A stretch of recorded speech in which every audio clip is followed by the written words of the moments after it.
gudoomiyaha golaha shacabka baarlamaanka jamhuuriyadda federaalk Soomaaliya mudane Sheekh Aadan Maxamed Nuur Aadan Madoobe ayaa xafiiska ku qaabilay danjiraha cusub ee jamhuuriyadda Jabuuti u fadhiya Soomaaliya mudane Maxamed Ibraahim Yuusuf. Gudoomiyaha ayaa danjiraha kala hadlay xoojinta xiriirka walaaltinimo iyo midka iskaashi ee ka dhaxeeya shacabka iyo dowladda aynu walaalaha nahay ee Jabuuti, isagoona dhambaal salaana u diray gudoomiyaha cusub ee baarlamaanka dalka Jabuuti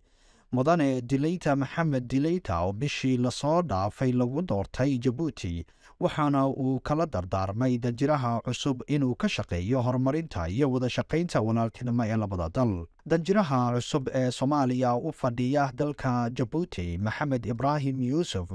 ayaa gudoomiyaha baarlamaanka uga mahadceliyey sida wanaagsan ee uu u soo dhoweeyey, waxaana uu xusay in si wanaagsan loogu soo dhoweeyey dalka, waxaana uu sheegay in labada dal ay ka wada shaqayn doonaan dhinacyada horumarka, gaar ahaan dhinacyada amniga iyo la dagaalanka kooxaha argagixisada ah ee dalka ka dagaalama. Shacyi TV, Columbus, Ohio.